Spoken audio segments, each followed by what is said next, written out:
Bismillahirrahmanirrahim. Assalamualaikum warahmatullahi wabarakatuh. Saudara sekalian, alhamdulillah pada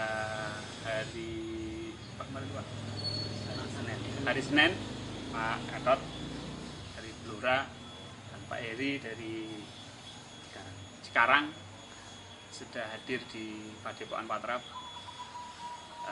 Kita belajar lebih dalam tentang daya nafas. Sebenarnya pada pertemuan Kopi Darat yang lalu kita sudah belajar juga dengan kawan-kawan. Namun Pak Gatot dan Pak Eri belum diberikan kesempatan. Ya.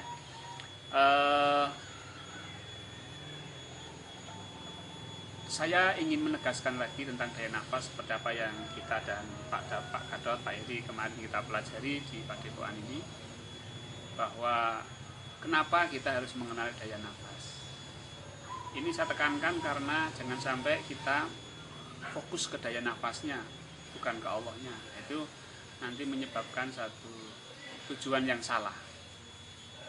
Tujuan saya mengenalkan daya nafas ini adalah agar kita mengenal lebih dekat lagi dengan Allah. Karena yang memiliki daya adalah Allah. Sehingga kalau kita kenal dengan apa yang beliau miliki, nanti kita juga akan kenal dengan pemiliknya.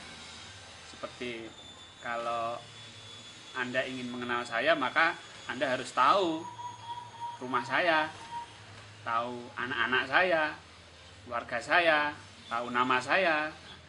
Tapi rumah saya, keluarga saya, istri saya, anak saya, itu bukan saya.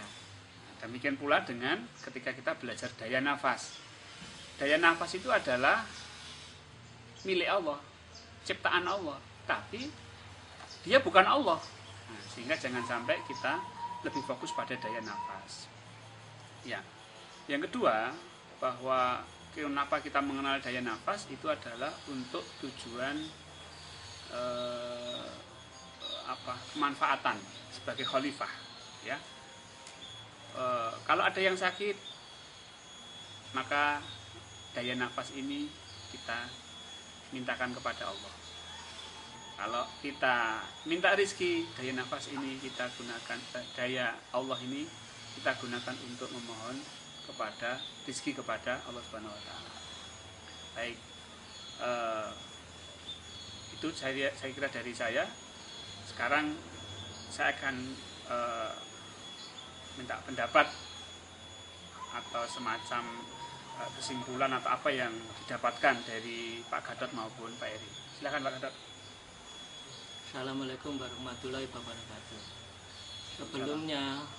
Sebelum saya datang ke sini, saya memang sudah komunikasi dengan teman-teman melalui WA.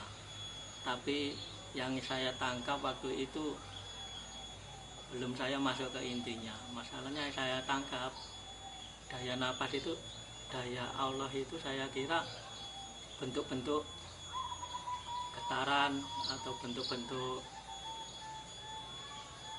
semacam apa yang kita tangkap melalui tubuh. Ternyata daya Allah itu bisa melalui beberapa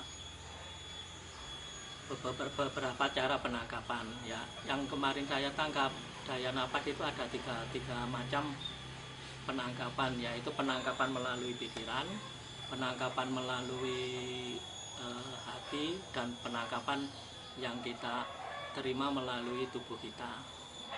Yang selama ini saya tangkap, saya pahami bahwa daya nafas itu hanya melalui tubuh kita aja. Jadi bentuk-bentuk getaran, bentuk-bentuk semacam getaran-getaran atau vibrasi. Ternyata ada yang lebih halus dari vibrasi itu tadi, yaitu penangkapan melalui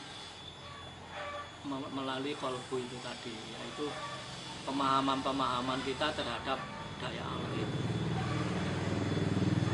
Saya kira cukup sekian dulu dari saya. Baik, terima kasih Pak Gatot. Silakan Pak Eri. Baik, terima kasih. Assalamualaikum warahmatullahi wabarakatuh. Waalaikumsalam.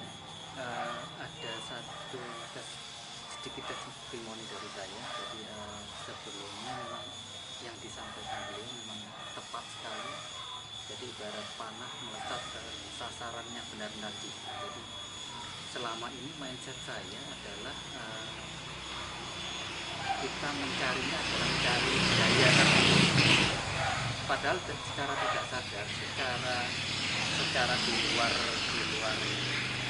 pengertian kita udah keluar dari jalur. Artinya seharusnya kita cari adalah tetap secara vertikalnya adalah ke Allah. Dari itu nanti dari Allah akan turun daya tersebut. Nah, mindset yang berkembang ke saya itu sehubungan dengan pemahaman selama ini yang saya terima bahwa daya yang harus kita upayakan dulu. Dengan konsekuensinya artinya daya tersebut yang kita tuju. Nah, pemahaman tersebut akhirnya yang mendorong seolah kita keluar dari rel, keluar dari jalurnya gitu. Nah, dalam selama pengaplikasian selama ini saya seperti tadi Pak Gatot sampaikan, memang daya bisa muncul dalam berupa secara fisik, lewat fisik atau lewat hati, atau lewat pikiran. Saya telah dalam prakteknya saya telah mendapatkan satu getaran, yaitu bentuk getaran itu di kening. Nah, dari situ coba nanti kita masuk lebih dalam lagi, kira-kira seperti apa untuk pemahamannya. Tadi dengan catatan bahwa daya sepenuhnya dari Allah, tujuan vertikalnya tetap ke Allah. Mungkin itu yang perlu saya sampaikan. Terima kasih. Baik, terima kasih Pak Gatot, Pak Iri.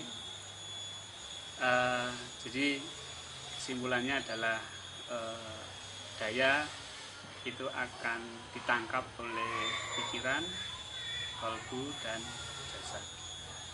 Kalau jasad jelas ada sensasi-sensasi dalam jasad ya, getar atau menangis. Kalau hati tiba-tiba suatu keadaan lapang, lega. Nah, itu. Kalau pikiran bisa jadi terilhamkan oleh sesuatu, ya, terilhamkan oleh sesuatu. Baik, saya kira demikian. Mudah-mudahan sedikit ini bisa semakin memotivasi kita untuk selalu mendekat kepada Allah dan mengenal daya nafas Allah, daya Allah. Baik, demikian. Assalamualaikum warahmatullahi wabarakatuh.